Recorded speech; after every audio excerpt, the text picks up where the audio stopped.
Bonjour à toutes, bonjour à tous. Nous allons parler maintenant de la physiologie articulaire de l'épaule. L'épaule est composée donc de 5 articulations. C'est le jeu, la combinaison des mouvements que produisent ces articulations qui vont donner la biomécanique de l'épaule. Donc, dans un premier temps, un schéma global pour schématiser un petit peu quelles sont les différentes pièces articulaires qui composent l'épaule et comment elles marchent. La première, donc c'est la sternoclaviculaire. Donc on avait dit qu'elle était de type en selle. Donc en selle, ça veut dire configuration comme ceci, un peu comme des anneaux perpendiculaires entre eux, qui s'articulent d'un côté ou de l'autre. Ensuite, vous avez donc la clavicule qui poursuit sa course latéralement et qui va donner l'articulation acromioclaviculaire, qui est une articulation de type plane, qui peut bouger avec une très faible amplitude dans tous les plans de l'espace.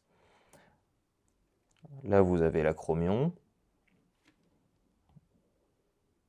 Donc c'est un schéma, hein. Et ici, on a donc la scapula avec la gléno-humérale, la tête humérale convexe et la diaphyse humérale. Vous avez en plus des plans de glissement. D'une part, la scapulo-thoracique, donc du plan du tissu cellulo-graisseux qui va faire glisser la scapula contre le gris costal, et d'autre part, la bourse subdeltoïdienne, située latéralement à l'humérus, qui va donner, de par le glissement entre le deltoïde et la bourse subdeltoïdienne, des degrés d'amplitude supplémentaires pour l'épaule. Ensuite, si nous détaillons un petit peu plus, donc toujours en vue antérieure, ça va donner ceci. Donc on va faire dans un premier temps une colonne vertébrale schématique.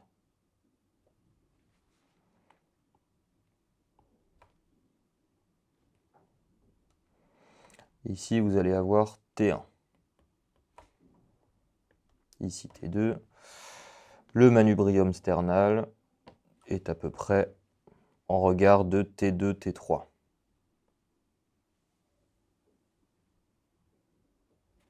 Avec le reste du corps du sternum. La première côte.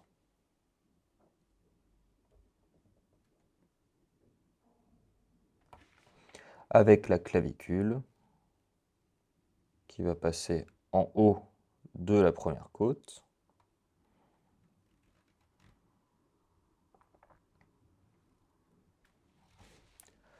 Dont l'extrémité latérale est biseautée. Ça veut dire qu'elle est oblique. Et qui va s'articuler avec l'acromion. Ici, vous avez le processus coracoïde et le reste de la scapula. Donc, je ne dessine pas dans sa totalité. Et vous allez avoir ici la glène humérale qui va s'articuler avec l'humérus.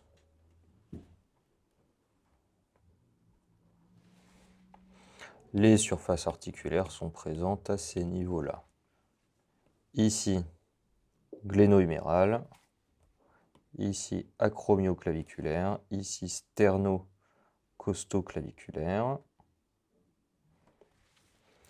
Et donc en arrière,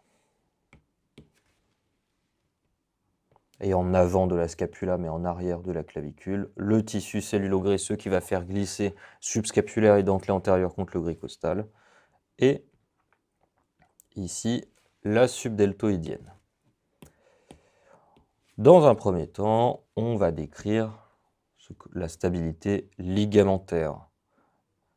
Donc on l'a déjà décrit, l'anatomie ligamentaire détaillée. Simplement ici, on va plutôt axer la description sur l'anatomie fonctionnelle. Donc ce que je dessine là, j'avais dessiné le ligament costoclaviculaire. Là, je dessine les ligaments coracoclaviculaires. Et enfin, ici, on peut dessiner les ligaments gléno-huméraux. Les ligaments que je viens de dessiner sont en réalité des pivots ligamentaires. Le ligament costoclaviculaire est indispensable pour la physiologie de l'articulation sternoclaviculaire. Donc il empêche la clavicule d'aller vers le haut. Et ce que j'ai dessiné, la petite croix entourée, c'est l'axe de mouvement. En fait, l'axe de mouvement de cette articulation passe par le ligament costoclaviculaire. C'est la raison pour laquelle, lorsque vous faites un mouvement d'abduction, vous allez avoir l'extrémité latérale qui va aller vers le haut et l'extrémité médiale qui va aller vers le bas. Si l'extrémité latérale va vers l'arrière, l'extrémité médiale va vers l'avant, parce que tout tourne autour du ligament costoclaviculaire. Les ligaments coracoclaviculaires ont la même fonction pour l'extrémité latérale de la clavicule. Ils empêchent l'extrémité latérale de la clavicule de faire une ascension vers le haut. Et enfin, les ligaments gléno-huméraux ont pour but de compenser la découverture antérieure de l'articulation gléno-humérale. Ils ne sont pas assez puissants, c'est la raison pour laquelle c'est la zone de faiblesse principale de l'épaule, et notamment de la gléno-humérale. On peut également parler du ligament coraco-huméral, qui sert de verrou antéro-supérieur, qui va fermer la voûte coraco-acromiale, qui va donner un faisceau pour le tubercule majeur, un faisceau pour le tubercule mineur. Il va notamment unir les muscles de la coiffe des rotateurs, le supraépineux et le subscapulaire, qui s'insèrent respectivement sur le tubercule majeur et le tubercule mineur. Entre les deux faisceaux, vous avez le long biceps qui va passer et qui va glisser sous ce ligament lors des mouvements de rotation de gléno-huméral. Ensuite, nous allons décrire spécifiquement les articulations et leur physiologie. On commence par la sternoclaviculaire. Donc on va faire une vue en 3 dimensions. Ici, on sera en haut, ici en médial, et ici vers l'avant. Donc ici, je dessine le manubrium sternal. Ici, l'articulation contralatérale.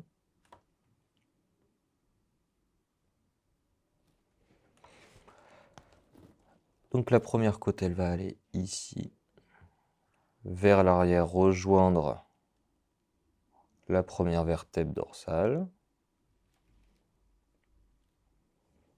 La clavicule va la surplomber.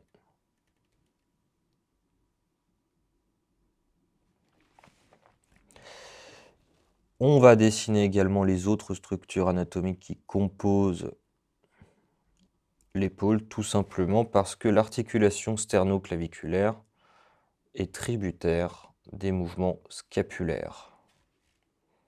Donc voilà, de manière très schématique, la scapula. Voilà, on peut s'arrêter à là.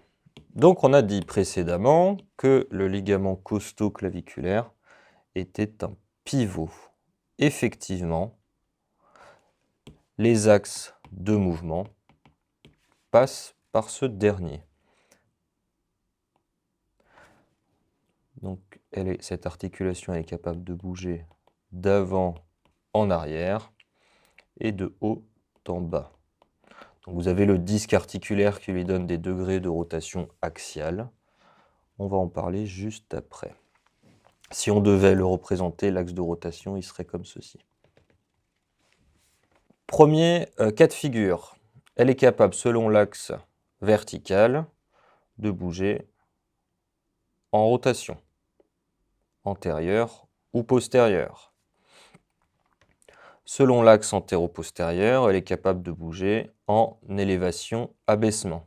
Donc sur d'autres articulations, on pourra appeler ça des mouvements d'abduction et d'adduction. Mais sur la sternoclaviculaire, ce n'est pas vraiment ça. Le mouvement d'abduction, ça désigne le déplacement de la partie distale d'un os vers le dehors. Donc ce n'est pas un mouvement d'abduction-adduction à proprement parler, étant donné qu'on a un déplacement de l'extrémité latérale vers le haut, et un déplacement de l'extrémité médiale vers le bas. Donc on ne peut pas parler de mouvement d'abduction-adduction à proprement parler. On a également un mouvement antéro-postérieur. Le mouvement antéro-postérieur, donc il est permis par le dernier axe que l'on n'a pas décrit, celui-ci. Donc on va avoir un mouvement comme ceci et comme cela. Donc cette articulation est capable de bouger dans les trois plans de l'espace. Ces mouvements sont permis par les muscles qui s'attachent à proximité. Le muscle scom, qui va se diriger vers le haut. Le muscle grand pectoral, qui s'attache sur la moitié médiale du corps de la clavicule au niveau de sa face antérieure, qui va aller ici.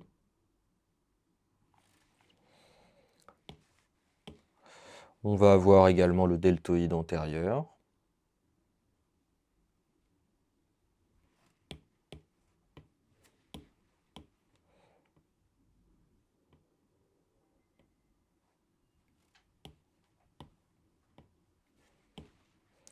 Le trapèze supérieur.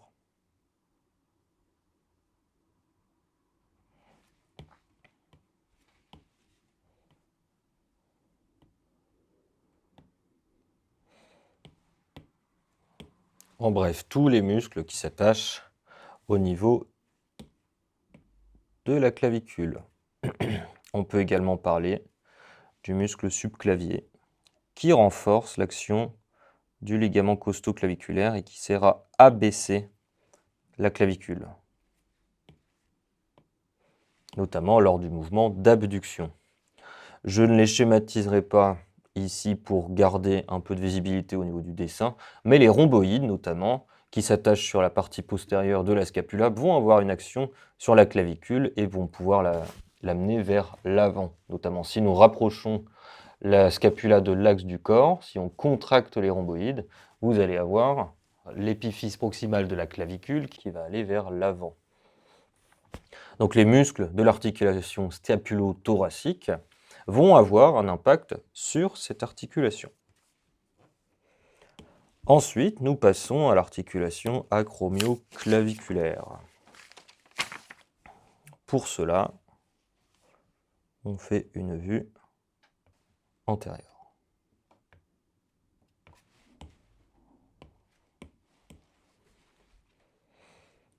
Avec donc ici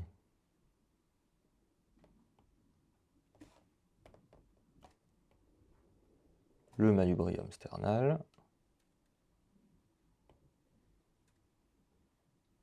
Donc cette articulation est biseautée.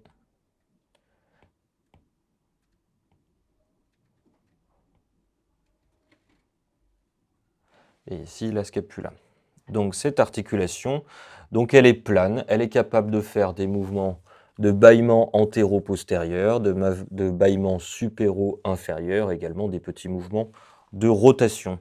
Donc cette articulation, elle est plane, elle a 5 degrés de liberté.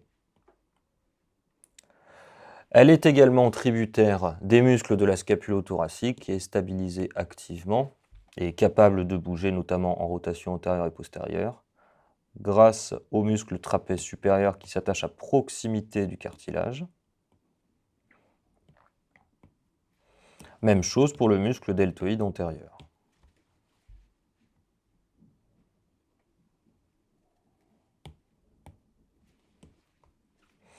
Le deltoïde antérieur va plutôt l'amener vers l'avant et le trapèze supérieur va plutôt l'amener vers l'arrière. Mais les mouvements combinés des différentes articulations de l'épaule peuvent l'amener dans tous les plans de l'espace, à des degrés bien sûr très moindres, l'articulation étant peu mobile. On va parler maintenant de l'articulation scapulo-thoracique. Car cette articulation, on vient de le dire, a un impact sur les deux articulations qu'on vient de décrire. Donc là, en l'occurrence, ce sera vue postérieure, avec donc l'angle supérieur de la scapula, l'angle inférieur, le bord latéral, la glène et l'épine de la scapula qui va donner l'acromion.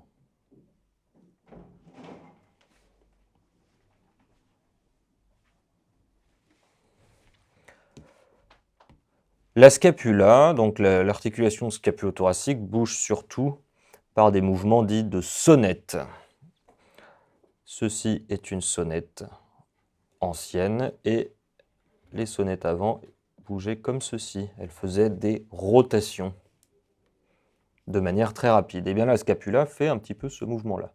Le point de référence, c'est l'angle inférieur de la scapula. Lorsque l'angle inférieur de la scapula va vers l'extérieur, le mouvement est sonnette latérale. Lorsqu'il va vers l'intérieur, c'est un mouvement de sonnette médiale. Ces mouvements sont permis par différents muscles. Donc, en rouge, on va faire les muscles moteurs de la sonnette latérale. On retrouve le trapèze supérieur, dont la contraction va amener l'angle inférieur vers le dehors. Le muscle omohyoïdien, le muscle trapèze inférieur,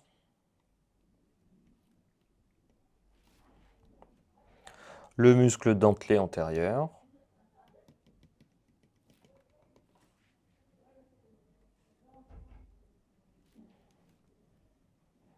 alors il a un trajet comme ceci. Donc ça, c'était les muscles moteurs de la sonnette latérale. Pour la sonnette médiale, donc l'angle inférieur vers le dedans, on va avoir le muscle élévateur de la scapula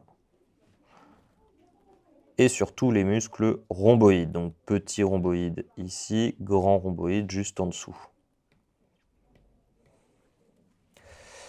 La sonnette externe est surtout associée au mouvement d'abduction. Si vous mettez votre main dans le dos au niveau de votre scapula, vous allez sentir qu'au niveau de l'abduction, une fois que la gléno-humérale aura terminé sa course, vous allez avoir la sonnette externe de la scapula qui lui permet de gagner des degrés de l'amplitude. En revanche, la sonnette interne, c'est l'inverse. Elle est associée au mouvement d'adduction. Et sur la fin, quand la gléno-humérale aura épuisé son mouvement, c'est la scapulo-thoracique qui va prendre le relais.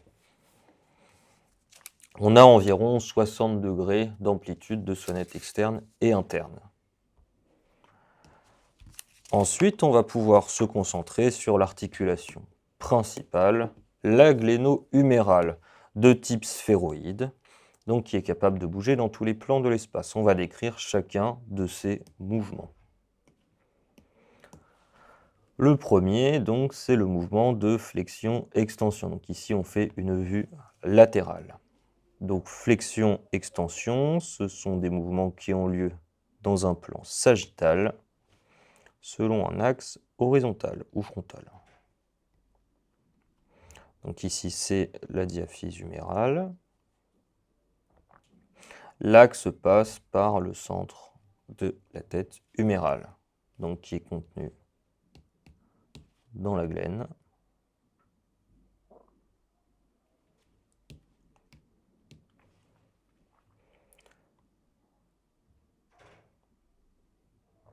Ici, la partie inférieure de la scapula, l'acromion et le processus coracoïde. Donc les muscles, l'axe, si on devait le schématiser, il serait comme ceci. Tous les muscles qui passent en avant de l'axe sont des muscles fléchisseurs. Nous avons le courbiceps et le coracobrachial.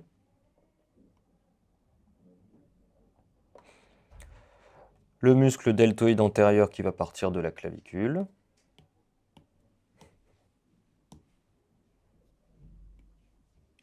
Qui va terminer au niveau du V deltoïdien. Le muscle long biceps.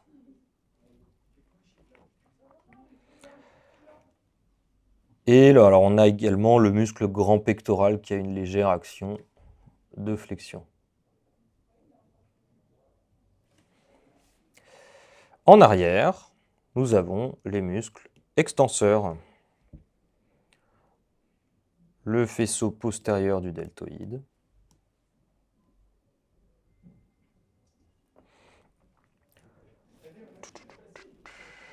Et enfin, ce qu'on appelle le muscle triceps, pardon, donc qui va terminer au niveau de l'olecrâne, qui sera biarticulaire. Et on aura le grand rond et le grand dorsal, qui vont partir de la partie postérieure de la scapula et qui vont terminer sur la face antérieure. Donc, le grand rond, il est à peu près ici. Donc il va cravater l'humérus pour terminer au niveau de la gouttière bicipitale. Au niveau de la flexion, on a environ 60-90 degrés d'amplitude. L'extension, on va avoir environ 30 degrés. Les facteurs limitants, donc en flexion, c'est la mise en tension des antagonistes des extenseurs, c'est l'inverse pour l'extension. Et on va avoir les faisceaux antérieurs ou postérieurs du ligament coraco-huméral qui va être mis en tension. Donc en flexion, ça va plutôt être le faisceau postérieur. Et en extension, plutôt le faisceau antérieur qui va limiter le mouvement. Ça, c'était pour la flexion-extension. On va maintenant décrire les mouvements d'abduction-adduction.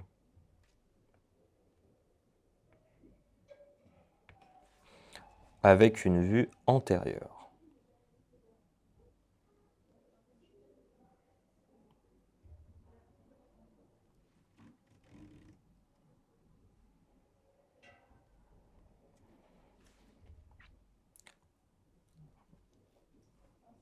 Ici, la tête humérale.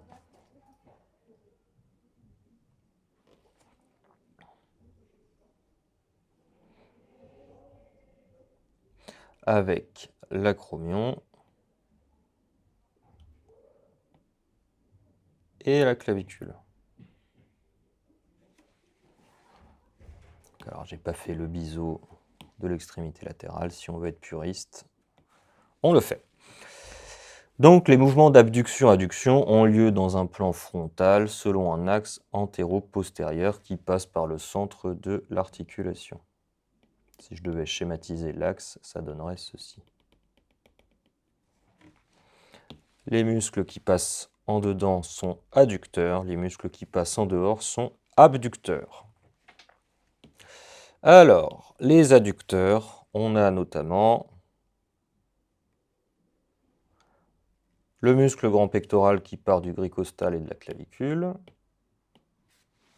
Je le schématise simplement, on fera son anatomie détaillée dans une autre vidéo.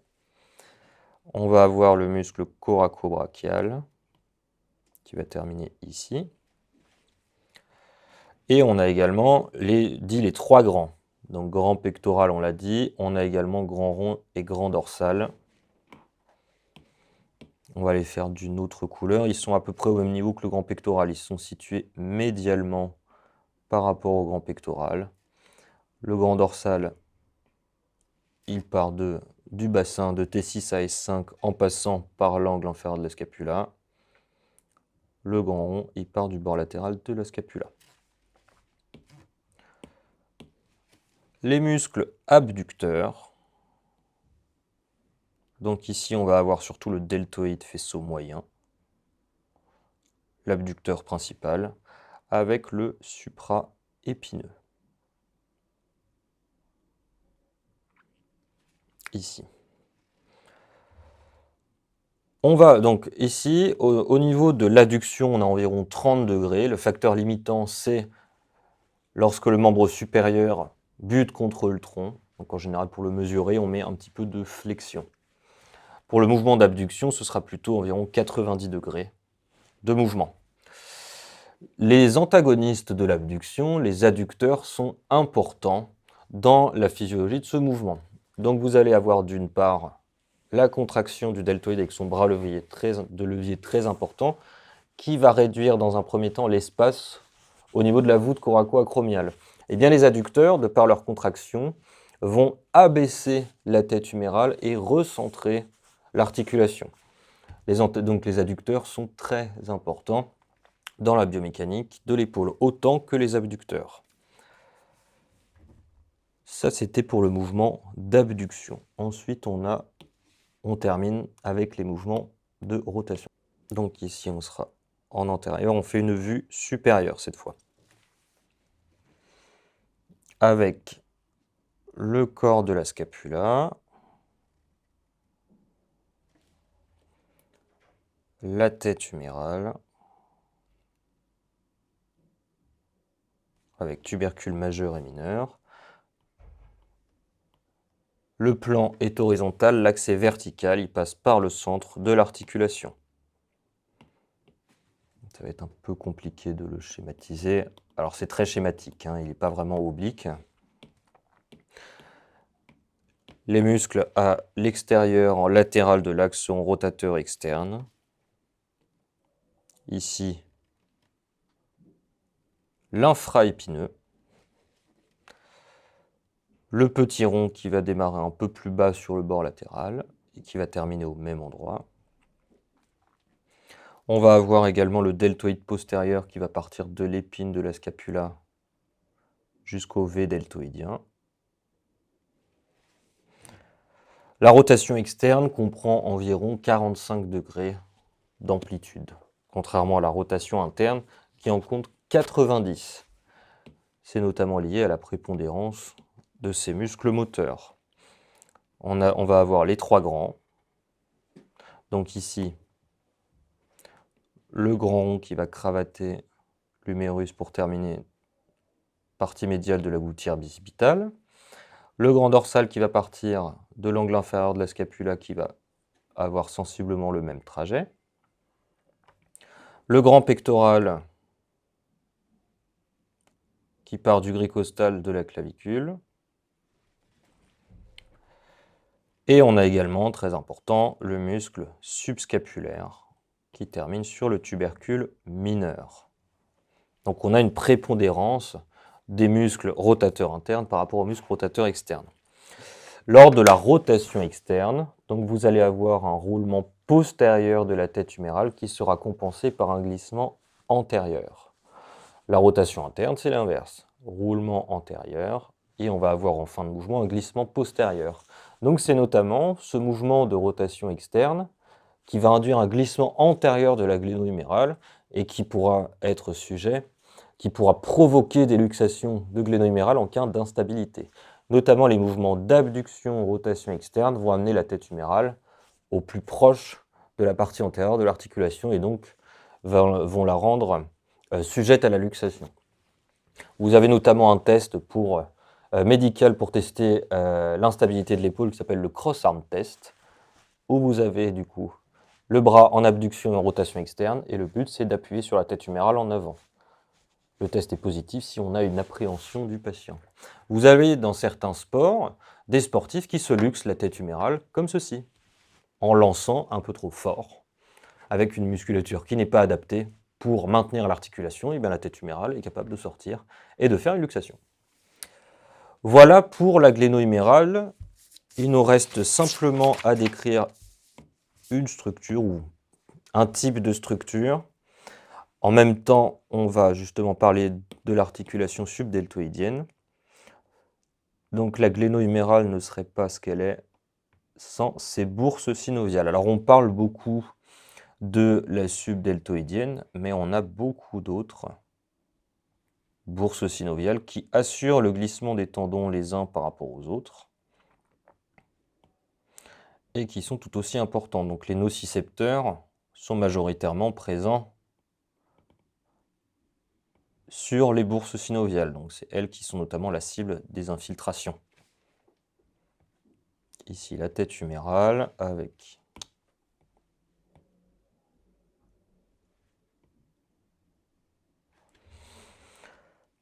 on va schématiser quand même le sillon intertuberculaire. Et on va mettre le long biceps. Les bourses synoviales, vous en avez plusieurs. Donc la plus connue, c'est celle-ci, la subdeltoïdienne. Vous avez une bourse subacromiale, une bourse sous-coracoïdienne,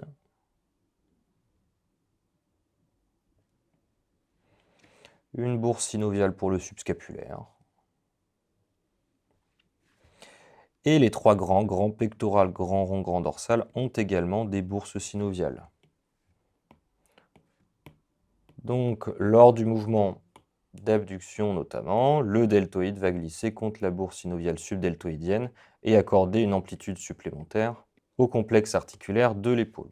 Les autres bourses assurent le glissement des tendons les uns par rapport aux autres, et de par leur nombre, il est important qu'ils soient dans les meilleures conditions pour fonctionner correctement. Un dysfonctionnement de ces bourses synoviales aura un impact soit sur les muscles de la coiffe des rotateurs, soit sur les muscles rotateurs. La gléno-humérale a beaucoup de mouvements. Dans la vie de tous les jours, on utilise beaucoup les rotations de gléno-humérale ainsi que le mouvement d'abduction. Ces muscles doivent être dans des conditions parfaites pour fonctionner. Donc un dysfonctionnement de ces bourses synoviales aura un impact soit sur les muscles qui la stabilisent, soit sur les muscles qui la font bouger. Dans tous les cas, il y aura un retentissement fonctionnel. Je vous remercie de m'avoir écouté pour la physio-articulaire de l'épaule et je vous dis à bientôt.